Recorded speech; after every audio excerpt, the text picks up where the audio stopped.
Dear brothers, it's a common question that why in these Tablig efforts uh, we don't give dawah to non-Muslims. Uh, it's because the condition of Muslims are so poor these days that the Muslims don't represent the actual deen. Uh, the actual deen uh, people from outside cannot see in the lives of the Muslims. In fact, the place to for the expression of Islam is the people, not books or just lectures, or it's actually the lives of people. Okay? The lives of people.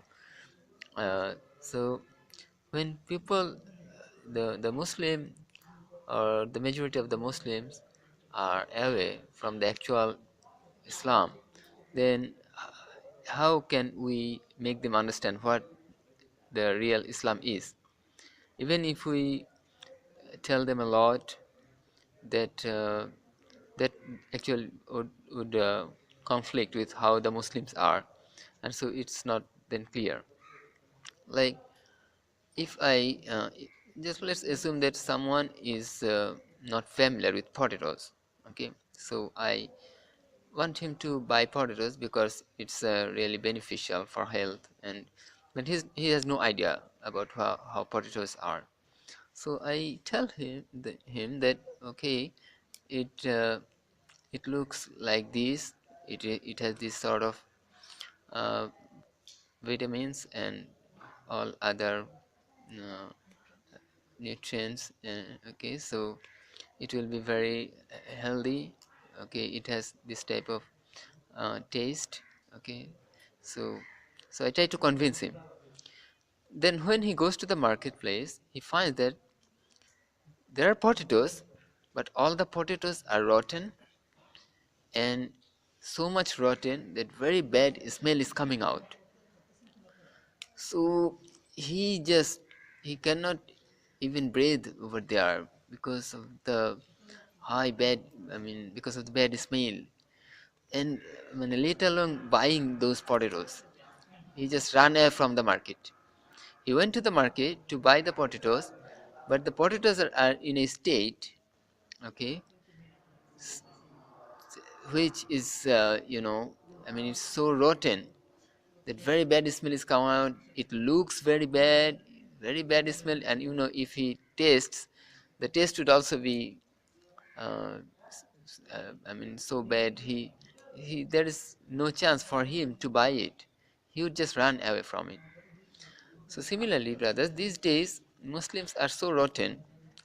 They are really away from Islam. So we may explain a lot of things about Islam, but as they look at us, they find us rotten, and they feel like running away from us. Okay, a Christian lady was saying she might have studied Islam a lot, and she commented that Islam is the best religion, and Muslims are the worst people on the face of the world. Okay, she didn't convert to Islam. Okay, but according to her, after knowing a lot about Islam, she concluded that Islam is the best religion. So, although brothers see that although she conceded that Islam is the best religion, she didn't accept Islam. Why?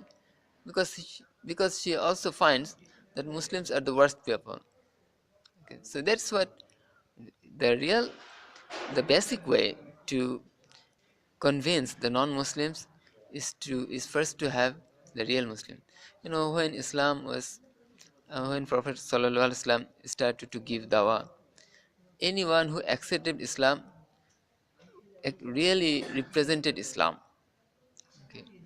It is called Mazhar. Mazhar means the place from which something is expressed. So the Mazhar of Islam is the people. So the people were, so all the way from them, they were very few in number, but that doesn't matter. The number doesn't matter. How they, the quantity doesn't matter. It's the quality. How they were. Sahaba radiallahu anhum could say kumu mislana. Kunu mislana. Be like us. Be like us. Yeah. So yeah. They will say, "Are you crazy? You're drinking alcohol. Why are you seeing you cheating, doing this and that?" Right. Right. They had. So now, at least, I mean, not to that level of quality, but to some extent, we need to have Islam. Okay, at least the basic things: praying 5 times salah in the masjid. That's imperative for the guys. Okay, and so I mean, the basic things. At least, if the majority of the Muslims can do, then we can say it, at least to some extent, Islam is coming out from the Muslims there. So until we have that, how so it's actually the Muslims who are deterring us from giving dawah to others. So that's why first we need to work on rectification of Muslims.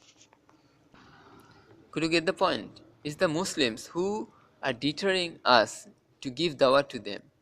Okay, so now we have to work on Muslims first, on ourselves first, so we better represent Islam, and then actually it will be a lot easier. Okay, but they look at us muamalat, muasharat, akhlaq. It's not imaniyat or ibadat. That's within ourselves. We pray in the masjid. We give zakat to Muslims. Yeah, we do Hajj in Makkah, where they are not allowed. And I mean, we fast. That's in our stomach. They don't see. But muamalat, muasharat, akhlaq, they see. Now, as we are giving dawah to Muslims, so it is within us, but the same dawah work is now revived. So, some to some extent, the sequence of different things may repeat. The different things came up one after another when this Sahaba Wala method was in practice for the first time. In this second uh, I mean second chance, or in this revival, similar type of events may appear.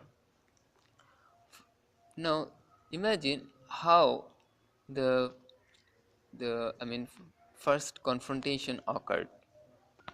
I don't mean to say that all Muslims will become very good Muslims and then we should go. I mean, at least the majority need to have need to be found to fulfill the basic things of Islam. That until we have that, then we don't have actually, we don't represent Islam anyway, right? So that's the minimum.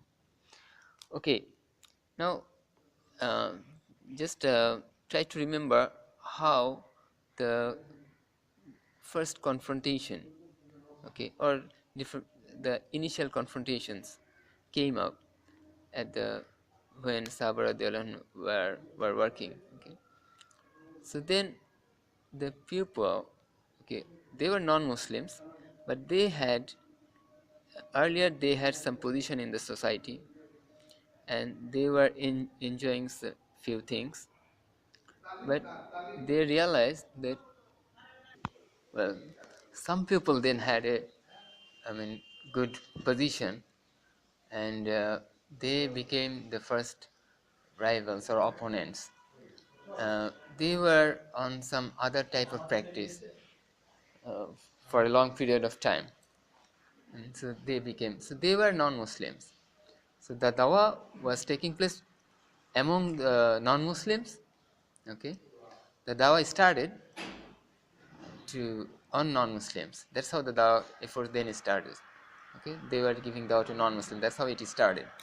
Well, of course, the Muslims also had some efforts among themselves.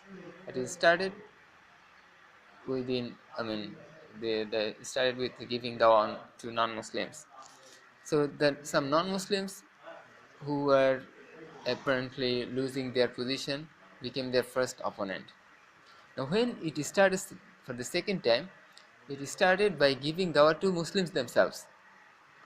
So now in the first case, in the first stage, the opponents would be now from Muslims who are supposed to lose their rank or their position that they gained through some uh, efforts that was running for a long period of time.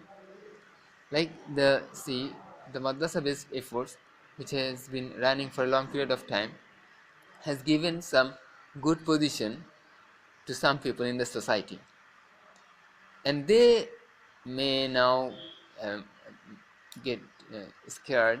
Okay, they may have the get an impression that this if this work grows, if this effort grows, which is the revival by Maulana Ilyas Rahmatullah, then they might lose the rank in the society which they have gained, okay, through that eh, other type of activities. They might lose it, so they would then become the first opponent. That is the first opponent. Okay, in when Sabaradhan did it for the first time, the Romans, the Persians, they also became opponent later, but first the people in Makkah, they became rival, they became opponent.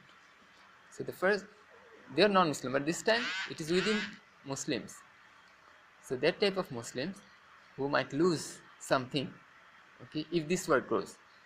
They are also they had the impression that if the effort of Sabaradhan grows, then they might lose something. So here, the people who are afraid of losing something would become the first opponent, and that's what you can see now.